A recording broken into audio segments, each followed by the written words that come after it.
Well, good afternoon. We're here in the state EOC. I'm joined by our Division of Emergency Management Executive Director Kevin Guthrie. Right now, Tropical Storm Debby is about 140 miles south-southwest of Cedar Key.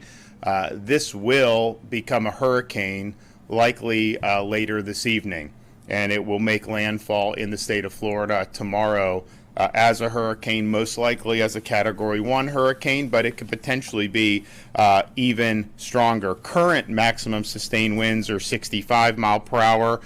We anticipate it could reach 85 to 90 mile per hour sustained winds. This is a track that's very similar to the track that we saw 11 months ago with Hurricane Idalia. It is, though, while similar track, going to operate and have much different effects than Idalia did. Idalia was close to a Category 4 hurricane.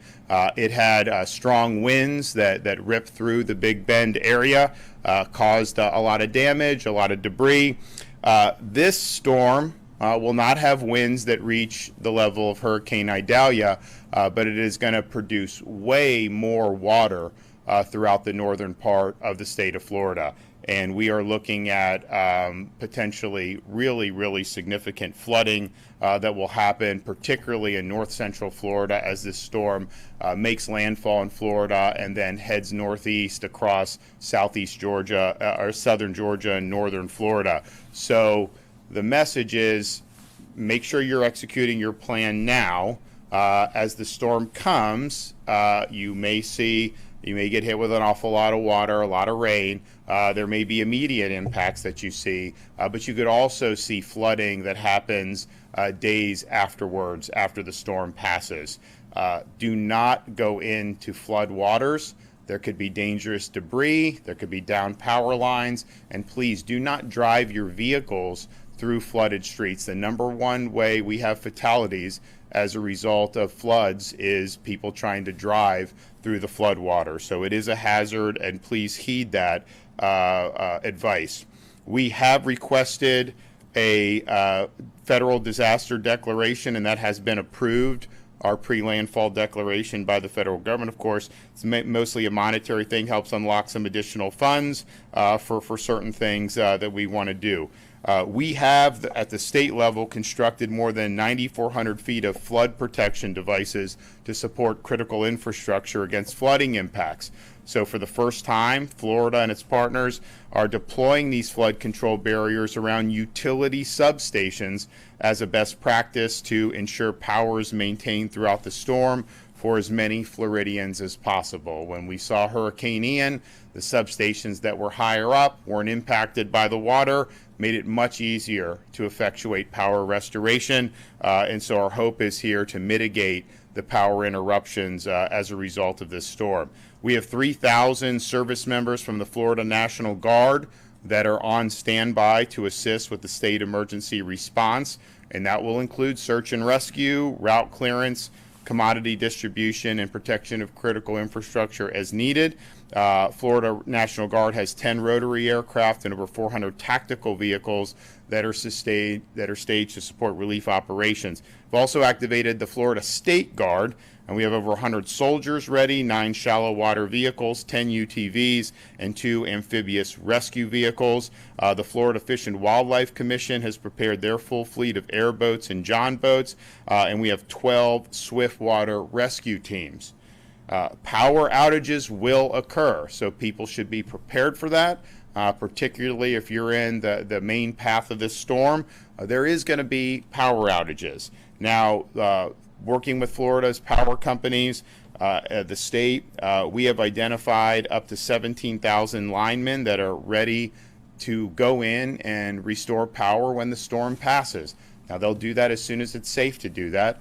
Remember Hurricane Idalia, it was a very rapid restoration. Hurricane Ian, same thing. So we understand the importance of getting the power back on, and Kevin is working with the local communities. I was able to speak with the mayor of Tallahassee earlier today, and I told him, and he wasn't mayor then, and I wasn't governor. I said, Hermine came, I think it was 2016, and it was, I think, a Category 1, and there were people without power for weeks in Tallahassee. And we don't want to see that again. And so he agreed. He's already talking with FPL and some others to accept mutual aid, and we want to be helpful with that as well. Of course, Florida Department of Transportation, the cut and toss, clear the roads, but also if they need to clear things to be able to help with power restoration, they're going to do that. But that was a learning experience, I think, for the state and the city to see how the Hermine was, and that's not going to be acceptable going forward. And so I'm glad that the mayor and I are on the same page on that. We also have on hand for this storm statewide almost 11 million bottles of water, almost 33 million shelf-stable meals. We have pre-staged 670,000 bottles of water, 287,000 shelf-stable meals, 3,600 sandbags, and nearly 14,000 tarps in the various parts of Florida where we expect the most significant impact. As I mentioned earlier at our briefing, the Florida Department of Transportation has staged resources in secure locations in proximity to the protected path of the storm for quick response. So 1,200 generators to support traffic signals and emergency power needs for our transportation system, pumps, hundreds of pumps that are staged and available to pump out water as needed, and that may very well be necessary in a lot of different areas of this state. 230 pieces of heavy equipment and trucks for cut and toss operations, 120 bridge inspectors, 120 cut and toss crews to swiftly clear state roads and interstate from debris, and 150 additional crews to assist with various emergency response efforts, including damage assessments, flooding, and traffic signal restoration. FDOT has been clearing roadways and shoulders for the last few days. The Department of Management Services has issued state office closures on their website. To see if your place of employment is closed today or tomorrow, visit dms.myflorida.com, dms.myflorida.com. Florida Department of Health has deployed 117 emergency vehicles to support emergency evacuations and patient transport as needed. Staging is currently in Jackson and in Marion counties. The Department of Health is also collecting information for those who may have or care for individuals with special needs and may seek assistance. And you can sign up for that at snr.floridahealthresponse.com, snr.floridahealthresponse.com. The Florida Department of Environmental Protection has pre-authorized 850 disaster debris management sites for the 61 counties under the state of emergency to temporarily stage storm-generated debris. Now is the time to exercise your disaster preparedness plan. The storm, we're already seeing impacts in southwest Florida. We're going to continue to see impacts across the west coast of Florida, but it is going to, the eye of the storm is going to hit the state of Florida tomorrow. So execute your plan. If you have been if you have been ordered to evacuate by your local officials, please heed that call. And when you're evacuating, you don't have to drive hundreds of miles. There's shelters within each county. They have every county has a pet-friendly shelter. There's accommodations for people with special needs. So heed that advice and make sure you're protecting yourself. Now, if your plan is to just simply hunker down in your home, then just do so, and that's fine. And I think the winds, Category 1 or even 2, most homes in the state of Florida are going to be able to withstand that. Pets, I mentioned, there are pet-friendly shelters, but please make sure they have what they need to ride out the storm. We want to make sure that we're not leaving any pets behind. It's never safe to walk or drive in flooded roadways. As I mentioned, there are hidden dangers. There are potentially downed electrical lines. So please do not mess with that. Do not try to drive in it. This stuff subsides. There'll be pumps. There'll be a bunch of things that will be happening. I know people want to kind of get out. They got things to do. They want to check on things, but it is hazardous, and we want to avoid any loss of life with this storm. Generators. Make sure you properly use generators. We have had in the past, although not in the more recent storms, I think because there's been an emphasis on this messaging, but you cannot use a generator inside your home or inside your garage. It will produce carbon monoxide that can kill you. So make sure a generator is positioned outside your home and that the exhaust is not coming inside your home. So please, using a generator is fine. People want to have power. I get it, and do it, but just do it in a way that's going to be safe. So please do not have your gasoline engines inside your home, and make sure they are in use, not just outside, but at least 20 feet away from your home. Emergency alerts can save lives, so please have multiple ways to receive those alerts and act when you receive them. Listen to your emergency management officials at your local level. They're going to have information specific to your part of the state of Florida. And if you want to find that emergency management information, you go to floridadisaster.org/counties. So this is a similar path to what we saw last year with Hurricane Idalia. It is going to be much wetter. We're going to see much more inundation across, really across the northern part of the state, north of I-4, but particularly in north central Florida. You're going to have the potential for some significant flooding. That creates hazards, that creates risk. So please, take care of yourself. Heed the warnings that you receive at the local level.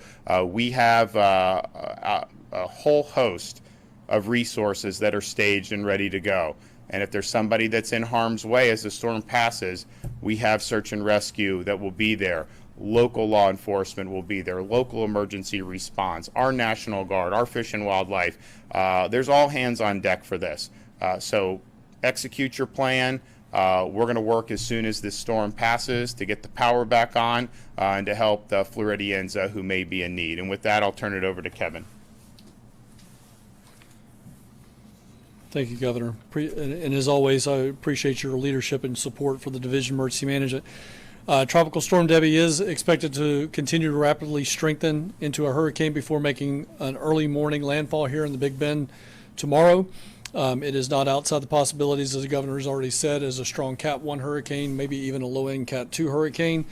We continue to work on requested resources from counties, but many areas have already begun to feel the storm's impacts. We have been getting information from south of Tampa Bay all the way down to Fort Myers and Naples that there is storm surge of about 2 feet. That they have had several inches of rain, and we're seeing those impacts down there. We are now starting to see more impacts come into the Nature Coast, Hernando, Citrus, Levy, Dixie counties. So again, the storm is here for them, which leads me into the next piece is if you are in the Nature Coast, getting ready to come into the Big Bend, it is time to effectuate your plan. You need to be locking it in, locking down. Do not get out on the roadways. Make sure that you're staying indoors. So please make sure you're doing that. If you're in Northeast Florida, North Central Florida, you still have some time, but those hours are starting to wane. So please make sure you're doing what you need to do. Whatever you decide to do, make sure it's best for your family, and you must do it now. If you're ordered to evacuate by local officials, and there are several evacuation orders in place, please remember, you only have to travel tens of miles to those shelters. You do not need to travel all the way across the state. Do not leave your pets behind. There is at least one pet-friendly shelter in your area that can travel with you to that shelter. Make sure you have the leashes and carriers and plenty of food and water for your pets. If you are sheltering in place, identify a place in your home away from windows and external doors where you can safely shelter. If you're on the coast, you need to go ahead and move to the second floor. We are starting to see areas that may receive upwards of 6 feet of storm surge. If you're unsure about the next steps of what to do, please contact your local emergency management office, or if you're in this situation where we have incidents happening right now, call your 911 office. Your yard should be debris free at this point if you're in North Central Florida and you're in Northeast Florida, the capital region. Again, if you can pick it up, you need to put it up. We will continue to emphasize the this next important point, which is it's never safe to walk or drive through flooded roadways. Not only can it cause accidental drowning, but floodwaters are gross and unsafe and can contain many hazards. So please make sure that you are not messing around in those floodwaters. Make sure you have fresh batteries in your supply kit and a hand crank weather radio so you don't miss any important updates from your local officials. I would go back and talk again about the generator safety. We have been doing a great job since Hurricane Ian on the fatalities related to generators have gone way down. You've already heard the governor talk about 20 feet away from an open door, an open window. I'm going to finish the second 220s, which is if you have to refuel, make sure you shut your generator down for at least 20 minutes. So 20 feet away from any open door and an open window, 20 minutes to cool down, and then go ahead and spend $20 and get a carbon monoxide detector. Those are the things that we want you to follow on the 20-20-20 rule as it relates to generators. Be sure that you follow the agency on X and Instagram at FLSERT and on Facebook at FDEM as we continue sharing important information to Floridians looking for resources or preparing and getting all your state updates. You can go to floridadisaster.org/updates for additional information. And again, Governor, thank you for your leadership. Now, as you look at the the track of this, it is obviously going to impact Florida somewhere in the Big Bend region. Could move a little west and be more heavy Tallahassee. Could go more on the Idalia track, but it is going to cut across towards the Atlantic coast. Now, right now, the most likely scenario is it dumps even more inundation in Savannah and Charleston and Hilton Head and that part of South Carolina, but it is possible that the storm actually turns around and comes back through I-10 in northern Florida, going the other direction. That's possible. May not be likely right now, but that is one of the solutions that they're looking at. So this is not necessarily going to be something that just passes and then we don't see any effect. You can continue to see flooding, and you may even see a rebound of the storm. That's possible, so just be prepared that that could happen. Watch for updates. There's going to be another update on the track by the National Hurricane Center at the 5 o'clock advisory. And then, of course, tomorrow we're going to see the storm make landfall here in Florida and then begin to meander northeast from the coast. And it's going to move likely pretty slow, which is not really what you want because it allows the storm to churn and to dump more water throughout the region. So it's going to be wet. We're going to have a lot of inundation. That is going to present hazards and it's going to present challenges, but we will respond appropriately, and we have everything staged that we wanted to have staged. All right, with that, I'm happy to answer some questions. This path focusing on similar to what Dahlia was last year, financially constrained counties. These people have gone through the tornadoes recently. I guess what's your message to these people that seem to can't catch a break right now? Well, look, this is Mother Nature. It's not always fair what happens. Clearly, we had issues in Tallahassee with the more recent tornadoes. We'll see how much this storm is impacting. Of course, if it's a direct hit on Tallahassee, you're going to see a lot of debris. You're going to see a lot of wind, and you have some people that are still trying to get their homes repaired from the tornado. So that presents real challenges. If it ends up going more east, you're going to end up seeing a track over some of the places that were the most hard hit with Hurricane Idalia and Taylor, Dixie counties. So that's going to create challenges. But we responded then and got people back on their feet. And we will do that again with this storm. There will be impacts because of the wind. It is going to be a hurricane. I don't think that there's any models that suggest it's going to be as strong as Idalia was in terms of the wind. But every single model you look at say it's going to be much more significant than Idalia was with respect to the inundation and the amount of water that is going to be dumped throughout the region. So that is going to create challenges, and we're going to work with the local communities to meet the challenges. All right, we will have another update probably tomorrow morning because I think we'll get the 5 o'clock advisory. And as Kevin said, make your plan and execute the plan now. We're already seeing some of the outer bands. We're seeing stuff that's happening on the west coast of Florida, but we're going to see this is going to be a multiple day event in terms of the amount of water it's going to hit the state.